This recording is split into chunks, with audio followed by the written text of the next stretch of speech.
I pledge allegiance to the flag of the United States of America and to the republic for which it stands, one nation, under God, indivisible, with liberty and justice for all.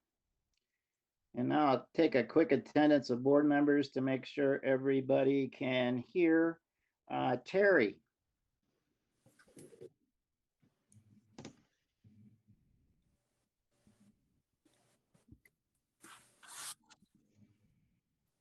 Terry?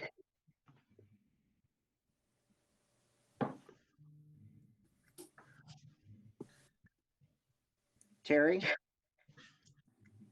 Finally, I couldn't get my microphone turned on. Sorry for the delay. Yes, I'm here. Oh, very good. Thank you. Celeste?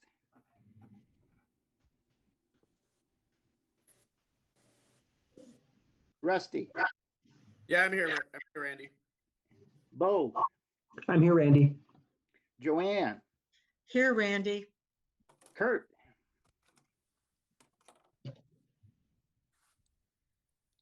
I can see you, I just can't hear you.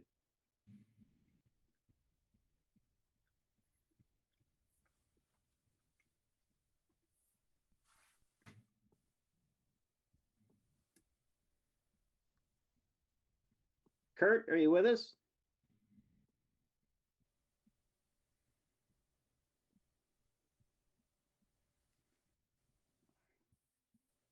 Can you hear me now? Certainly can. Thanks, Kurt. All right, thank you. Okay, we'll go back and check on Celeste. Celeste, are you there?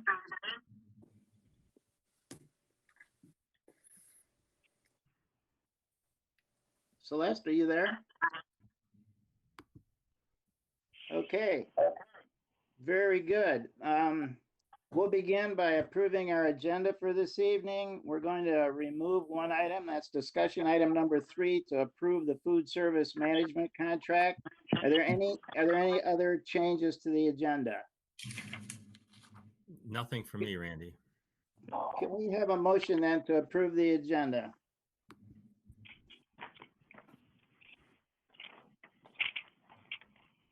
Mr. President, I make the following motion that we approve the agenda as revised. Thank you, Joanne. Is there a second? Second. Thanks, Terry. And this is a roll call vote, please, Barb. Mr. Droppers, Yes. Mrs. Wilson, Yes. Mr. Rathburn, Yes. Dr. Shelton Harris, if you're there. We'll move on. Mr. Van Antwerp, Yes. Mrs. Navaria, Yes. and Mr. Snyder. Yes. Very good. The motion is approved. We'll proceed with our revised agenda. And the next item on our agenda is the superintendent's report. Mark? Thanks, Randy.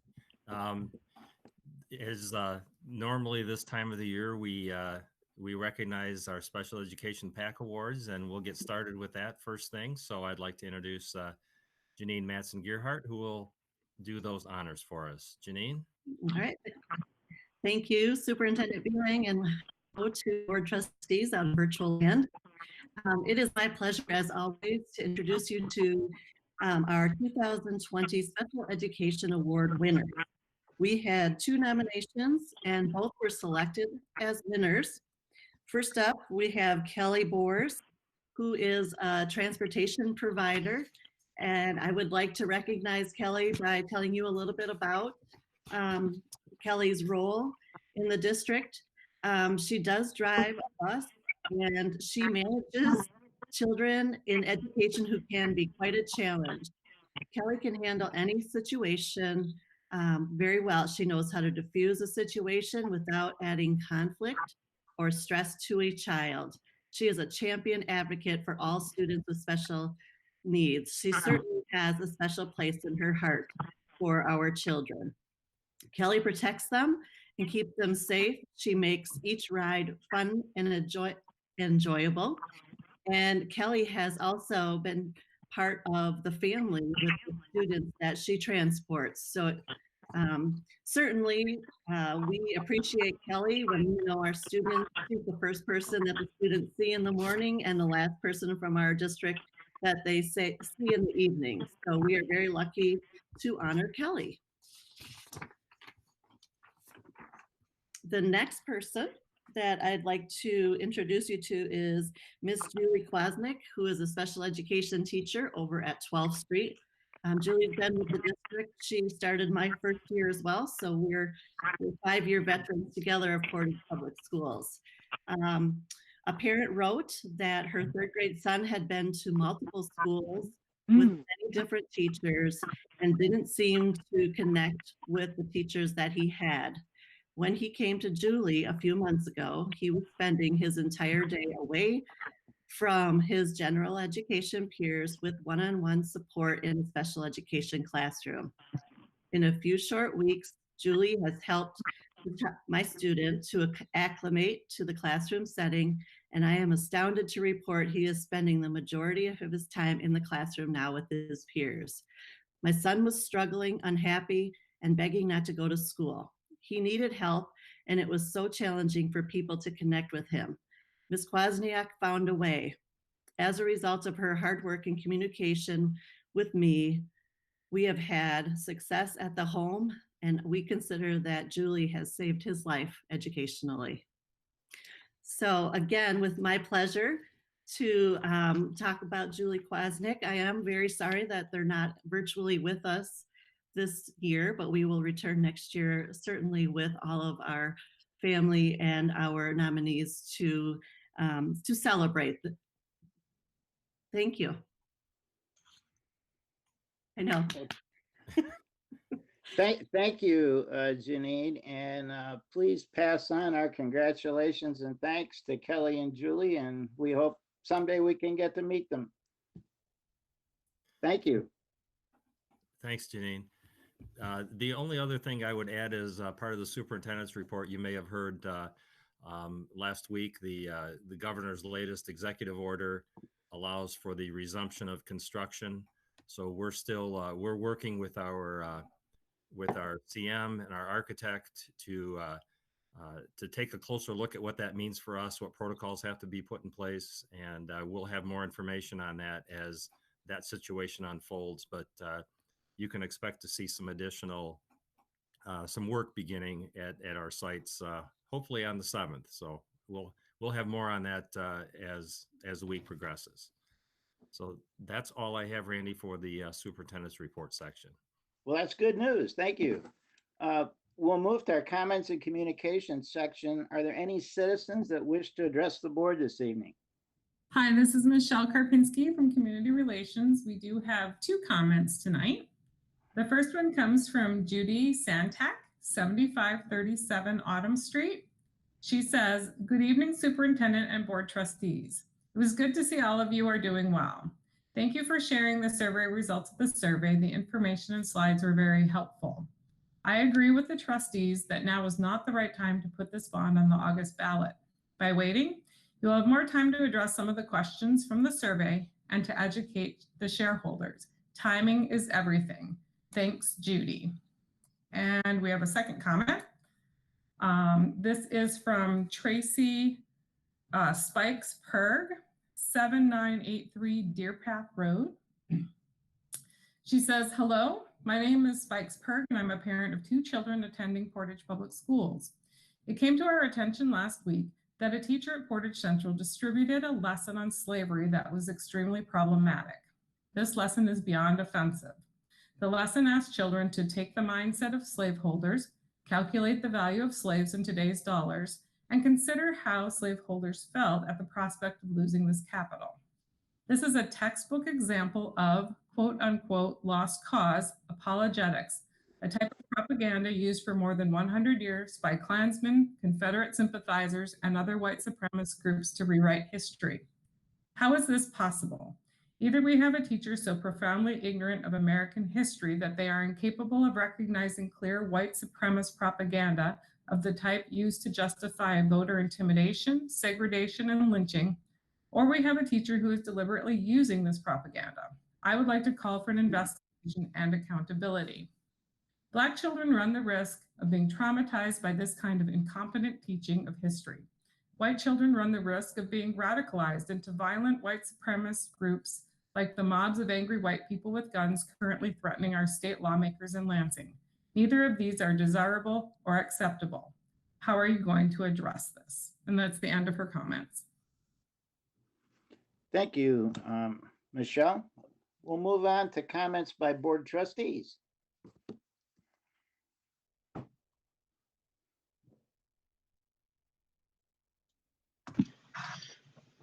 Randy, I'd like to make a comment. Okay, Portage Public School teachers, parents, and elementary students cannot wait for 2 years to have 21st century new schools. I agree with my fellow board members. We need to educate the voters to facilitate a yes vote on a bond passage. To pass a bond, let's make the FAQs clearer. 5 elementary schools built in the 60s, Amberley, Angling, Central Elementary, Haverhill, and Woodland, with no air conditioning. Also, Morris Bridge Elementary, built 25 years ago, is without air conditioning. Combining all 8 elementary schools, we are at 98.6% capacity. We need equity for all of the 3,944 current elementary students, of which 2,744 are now in our dated buildings.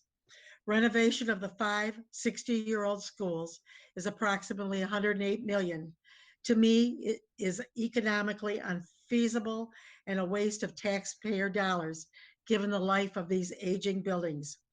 Renovation will not increase our student capacity by 150 students. New schools will be flexible, safe, secure, energy efficient, technology rich, and will support small and large group instruction for many years to come. I'm asking our architect, superintendent, and planning committee to prepare another survey for a lesser amount and present it to the board for approval. Our goal should be to start the construction of at least 2 new schools by August of 2021. thank you, Joanne. Are there any other trustees that have comments this evening? Hey, Randy, I could go. This is Rusty. Just a couple things real quick. First of all, I just like to thank admin and the teachers and everybody for all the hard work they're doing. I know online school isn't like, obviously we know it's not like our kids being in the buildings. Are they learning like they would be learning in the buildings? No. We're doing our best, and I don't think this was really meant to replace what we had hoped to have this spring. You know, pre COVID-19 and all that. So it's just partly important. I think, at least my perspective is, I'm very pleased with everybody, what everybody's doing. Yeah, is it perfect? No. Are people making mistakes? Maybe. But you know what? I really feel like everybody's doing their best. So regarding that, the other thing, I just wanted to thank Tom Saladicki. You know, I have a lot of discussions with my family in what this country could use is a little hope. Every day things seem to get a little bit worse, and all the politics and everything going on nationally and internationally, and blame. And you know, Tom Saladicki has come up with an idea called Play Ball Michigan, for just to give kids hope that maybe we could have some athletic competitions. He's very clear, you know, if the governor permits this, and a lot of kids have worked hard, and I think it's important that, you know, that kids have hope. And so I just like to thank Tom and everybody involved in that endeavor for their efforts, because I think they're giving kids hope in all sports. They call it Play Ball Michigan, but they're very clear it's all sports. They're working with the Michigan High School Athletic Association. They're fully aware of it, and they're fully aware that, hey, you know what? There's an 80% chance this isn't going to happen, but they're betting on the 20, and I just really appreciate Tom and all his hard work. So that's it. Thanks for your comments, Rusty. They're right on. This is Staff Appreciation Week, and yes, we do appreciate everything our staff is doing for our students right now. And Yeah, a shout out to Play Ball Michigan. I mean, maybe they will have some luck and we'll be able to restore spring sports when it's appropriate to assemble again. Thank you. Any other trustees? Hey, Randy, this is Bo. If I can go next. Yes, sir. Yes, sir. Just want to let folks know how much I enjoyed our meeting last week and seeing you all again and being able to receive data on an important issue and kind of wrestle with it as a group. And, you know, I'm not quite sure what the next steps are for how we deal with the elementary facilities, but I just want to put a plug in that we don't just park it in the cooler. Not quite sure what kind of a timeline we would be on, but just want to make sure we keep the issue in front of us and we start thinking about kind of options and next steps, and we just keep it alive. All right. Thanks, Randy. Thanks, Bo. Any other comments from trustees this evening?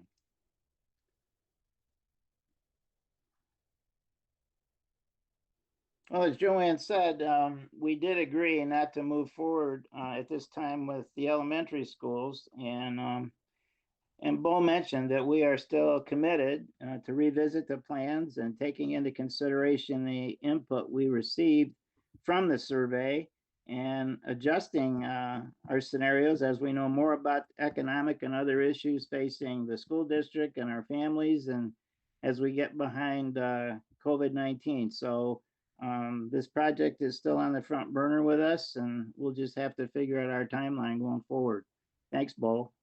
The other thing I wanted to mention is we have a policy committee meeting scheduled for this Thursday, and the topics on the agenda happen to be the same topics that we're going to be discussing at our May 18 retreat. And I'll just list those, and if there's anything we're missing here, please let me know. The first one is language for ENS Policy 1.1, academic success. The second is looking at revised language for ENS Policy 1.4, responsible citizens. When the budget amendment was presented to us a few weeks ago, we found that that isn't mentioned in policy anywhere, and we decided we ought to have that someplace. So we'll have a discussion about that. We were planning to go with our owner linkage survey in May. Don't know if that's still going to happen, so we need to have a discussion about that. And also a follow-up from one of our earlier retreats this year, we talked about the need for a school board candidacy guide for prospective candidates. We have a draft of that we're going to be looking at policy committee meeting as well, and have that in hand for our retreat on the 18th. So if there's any other topics you'd like to discuss on that date, on the 18th for our retreat, please send me an email and we'll see what we can do. Any other comments from board members? Okay, hearing none, we'll move to our consent agenda. We only have one thing on the consent agenda tonight, and that's the approved minutes from the April 27th, 2020 special and regular business meeting. Are there any exceptions? Hearing none, the consent agenda is approved as presented. We'll move to assurance of district performance. The first monitoring report we'll be reviewing tonight is our ENS Policy 1.3. Is there a motion, please, on page 14?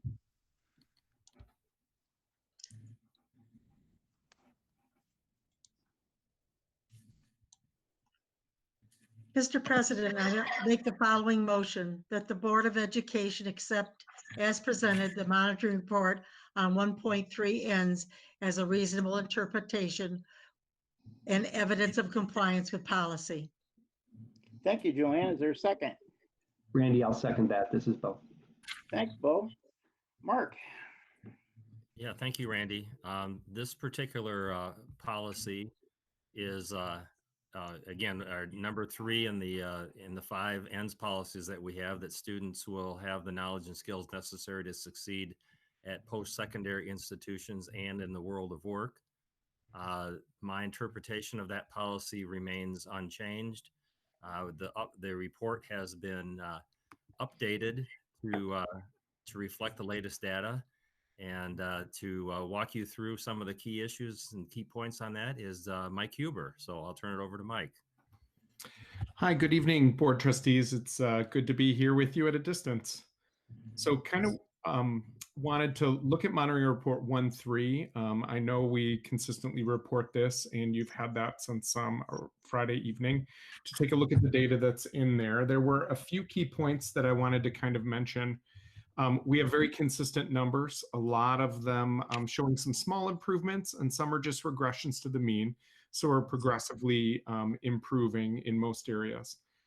We did include comparator results for our graduation rates with our other schools that are on our comparator list.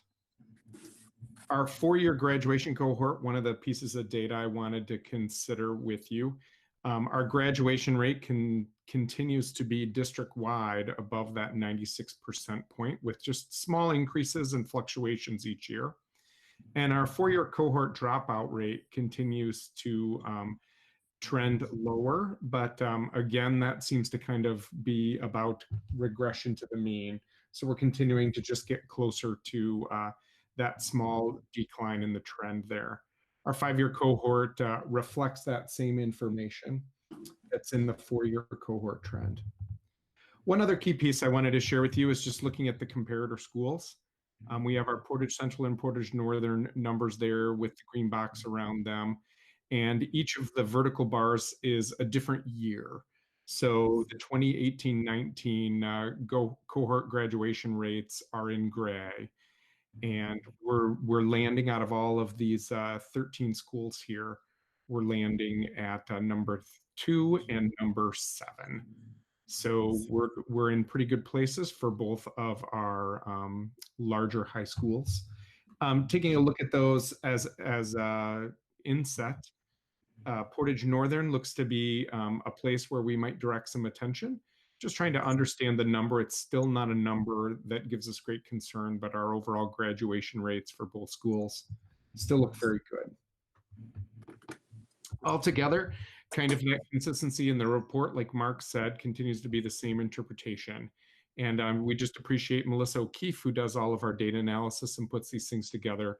And our high school principals and testing teams, all responsible for the different tests that are in here, are doing that. And the Curriculum Instruction Assessment Office help us assemble some of the data on the report. And I'm happy to answer questions if you have any. I have a question. It's Terry. Yes, Terry. On the remedial class work following high school, I'm wondering what that data encompasses, where you get it. Is it just KVCC? Do you get it from the major universities in the state? How do you come up with those We get numbers? The number itself is given to us by the state. So they give us the number of what those remedial students needing a remedial class represent. We did uncover, like last year, that number consistently again includes the TRS 104 first year experience, which is encouraged at KVCC. While the number is we've closed our gap with the state number, we're matching it identically. We believe that that still would be the reason why our state number and Portage's number align closely together.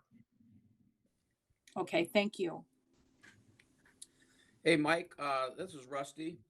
Just a quick comment, I guess, in question.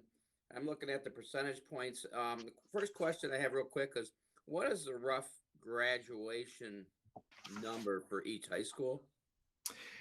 That fluctuates by class. So we're anywhere from about 275 to 350 for each high school, one of each larger high school. So to magnify that point, each percentage point, am I correct, is like 3 kids? Yeah, 2.5 to 3.5 students, correct. Okay, so if you got that 2% difference, say from northern to central, you're really talking 6 kids. Correct.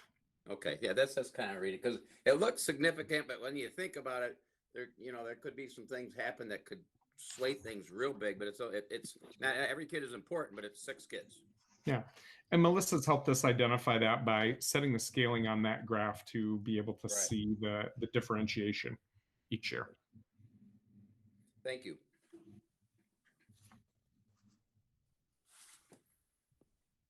Any other questions? Hey, Mike, this is Bo. I mean, not a question, but just want to underscore again that this is an important report and look forward to seeing it every year. Thank you. Certainly. Mike, thank you for introducing us to Melissa O'Keefe. I would not recognize her if it wasn't for the picture. Melissa would be delighted to know that she looks a lot younger than she might be in real life. Well, she made a great impression.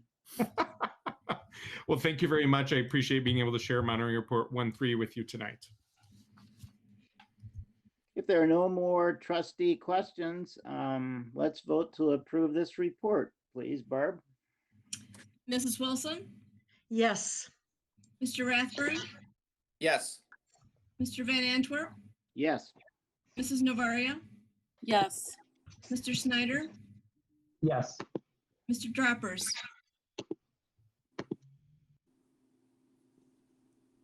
Mr. Droppers, Oh,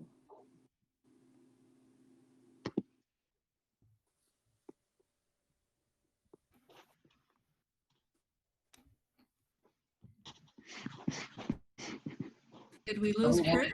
Kurt is on the meeting twice. I'm not sure from which devices, but he's muted right now.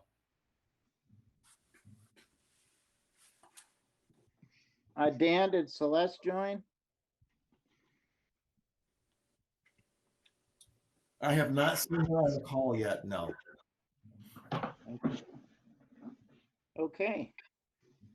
Well, thank you, Barb, for the roll call vote. The motion is approved and monitoring report 1.3 is approved. Our next item of business is monitoring report 2.9, emergency superintendent succession. Is there a motion, please, on page 29? Yes, Mr. President, I offer the following motion that the Board of Education accept as presented the monitoring report on 2.9 emergency superintendent succession as a reasonable interpretation and evidence of compliance with policy. Thank you, Joanne. Is there a second, please? Randy, I'll second the motion. This is Bo. Thank you. Thank you, Mark. Thank you, Randy. This monitoring report is relatively unchanged from the previous one we received. There are two of us that, well, three of us technically, myself and then both assistant superintendents, Dr. Pascal and Mr. Heron, are both very well versed in the operations side of the policy.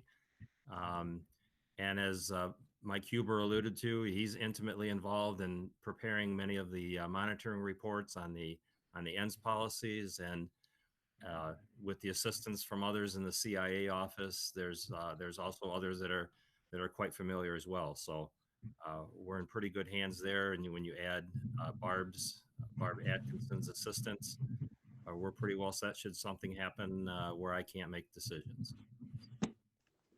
And I'm happy to answer any questions.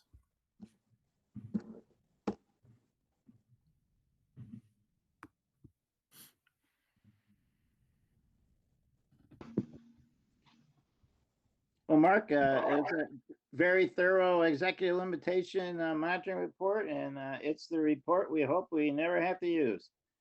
Thank you. Thank you. Yeah, me too. Okay, are there any questions for Mark? Okay, Barb, let's proceed with the roll call vote. Mr. Rathburn, Yes. Mr. Van Antwerp, Yes. Mrs. Novaria, yes. Mr. Snyder, Yes. Mr. Droppers,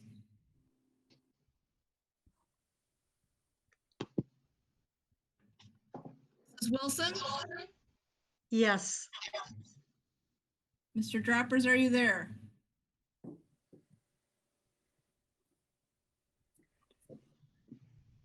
Thanks, Barb. The monitoring report is approved. Our last monitoring report to review this evening is monitoring report 2.11, long-term asset planning. Is there a motion, please, on page 34? President Van Antwerp, I move that the Board of Education accept as presented the monitoring report on 2.11, long-term asset planning as a reasonable interpretation and evidence of compliance with policy. Is there a second, please? Thank you, Terry. I second the motion. Thank you, Joanne. Mark? Sure. The monitoring report 211 is around long-term asset planning, which is around decisions regarding our grounds, our facilities, and our infrastructure. And my interpretation remains essentially the same as it has in the past under the 6 sections reflected there. The report has been updated to reflect the activities that have occurred during this past year relative to both the existing bond, as some of the projects have dropped off and been completed. That has also dropped off the report, and we just continue to report on the 3 facilities that are primarily in progress now: the Northern Natatorium, the Central Middle School, and renovations at West Middle School. I guess that should include still some ongoing finished work at the athletic event facilities and the demoing of the old Central Middle School. So again, this reflects some of the work we did this past year with the elementary feasibility study and up through and including the survey that we completed recently. So that's everything else remains pretty much the same except for the update. So I'm happy to answer any questions that you might have.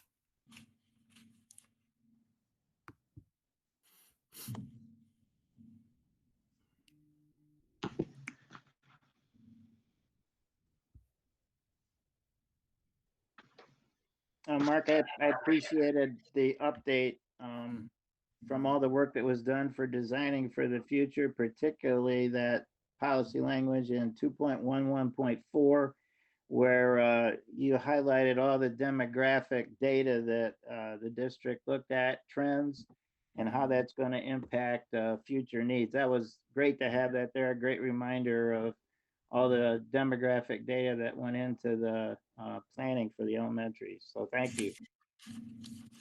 Thank you. Any other questions from Mark? Barb, let's proceed to the roll call vote. Mr. Van Antwerp, Yes. Mrs. Navaria, Yes. Mr. Snyder, Yes. Mr. Droppers, Barb, he's having technical difficulties and he said he can hear, but he can't speak. okay, thank you. Mrs. Wilson, Yes. Mr. Rathburn, Yes. Hey, Barb, Celeste is on the call now. thank you. Dr. Shelton Harris, Although she's going to have to unmute, I have a feeling.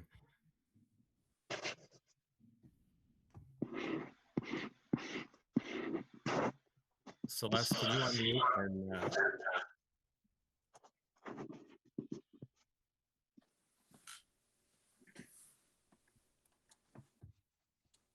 Okay, we'll move on.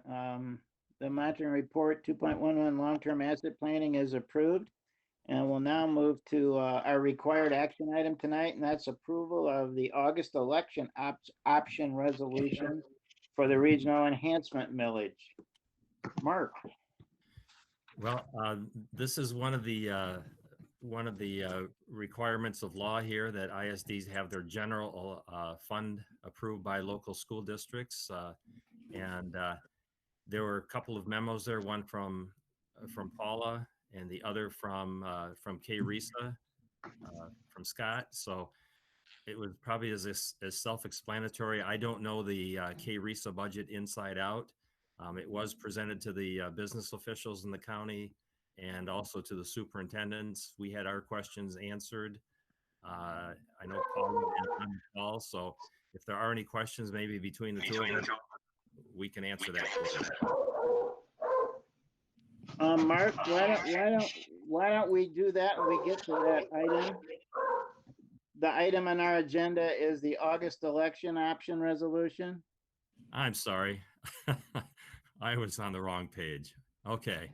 So as you know, the we have a very important enhancement millage election tomorrow, and given the what's happening around the state and around the country, we're just not sure of what kind of position people are in to support this renewal request. So if in the eventuality that this does not pass, we're asking it to go back on the ballot agenda for August. So this is what that resolution is for.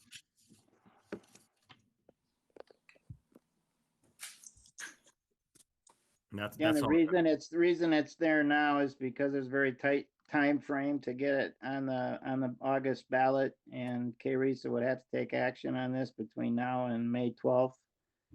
So this prevents us from having to have a special meeting after the results are known, either tomorrow or the following day. It could take a little while for the results to come back, given the fact that it's a write-in only ballot. Most of the boards in Kalamazoo County have either acted on this already or will be acting on it. So this is the resolution we're recommending that boards take action on, so as not to have to meet if that's needed. And we hope it's not needed.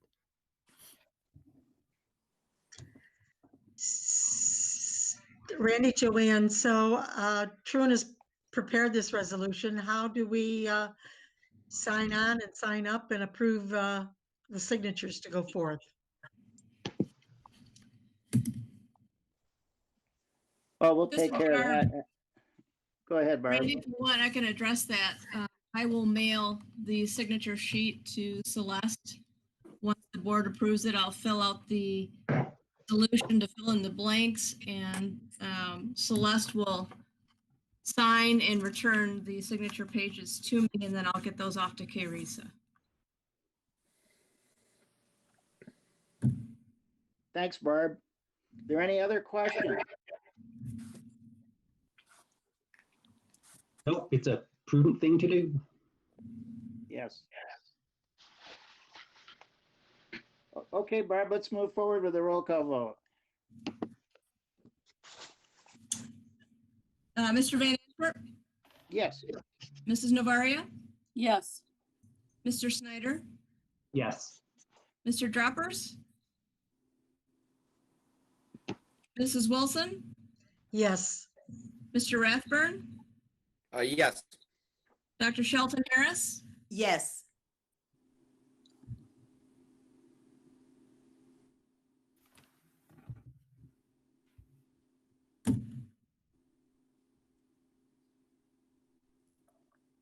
And the resolution is approved. Thank you. We'll move to our one of three discussion items, and the first is to approve the 2021 General Education Fund budget for KRESA. So I think I've said about everything I needed to say on this particular one. And I think Paula is on the call, and between the two of us, we may be able to answer questions that you have on KRESA's budget, or if we can't, we can certainly find out those answers between now and the next meeting. So this is one of three budgets that KRESA has, and the one that we get to chime in on, we as the locals in official action. So it's brought to you again this year. And Randy, you may have some more information on this as serving on that board, so feel free to chime in anytime. We have not had the opportunity to discuss it yet as a board at KRESA, so I know what I read here. That's all I have right now. Okay, thank you. Any questions from anyone?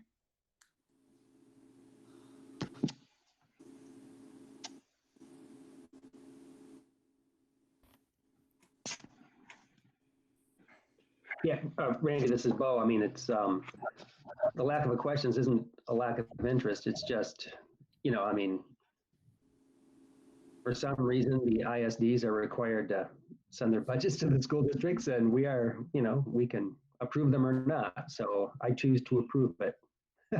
And I'm not sure what value it adds, but maybe, every 2 or 3 generations, an issue comes along where it makes sense to do it. So we'll be happy to vote yes. Yeah, very true. Thanks.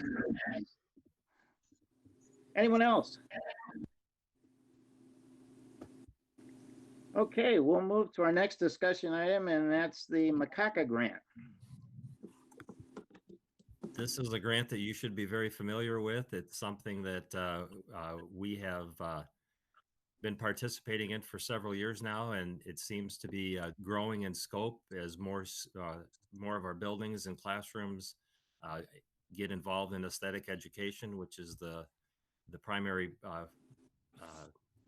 activity that results from this funding. So Brian Zucker is our point person at KRESA that helps us with this and the implementation. So it's nothing that you haven't seen before, and I don't know how much more there is to say about this other than we really appreciate the grant. It allows us to do some very nice things that we otherwise may not be able to do. Thanks, I'm Mark. just- And I'm Go ahead, Terry. curious. I noticed that all schools don't participate in this. Is there a reason why everybody doesn't do it, or can you give me some insight into that?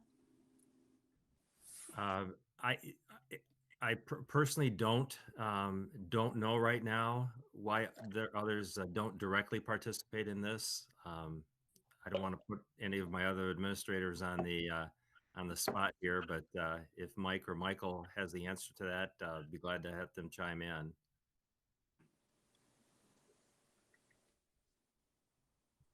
I can find out for you, Terry, and the rest of the board members. It's not that important. I just found it interesting that, a couple of elementaries and one high school don't participate. And so I just thought maybe there was some particular reason that they didn't.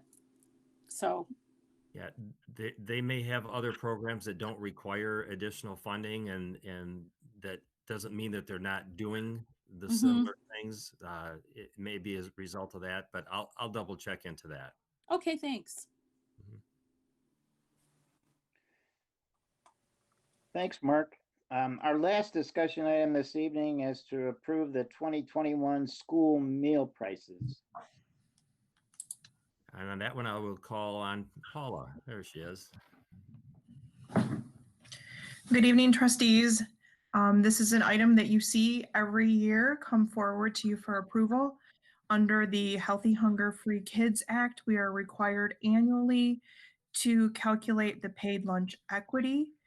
And the reason for this is to ensure that paid meals produce a similar contribution to revenues as the free reimbursement rate. So this year's calculation shows that we should raise our lunch and a la carte prices by 10 cents across the board for elementary and secondary. And included in your board packet was a memo describing that action. Are there any questions? Paula, there's no questions, but Randy, we missed item number 3, the approved food service management contract. Now, Am I we correct? removed that from the agenda. Oh, no wonder. And I made that revised agenda. Sorry, Randy, excuse me. Now, we appreciate it too, Joanne. Thank you. Yeah. Any questions for Paula? Okay, very good. We've reached the end of our agenda. Please go ahead. Somebody have a question?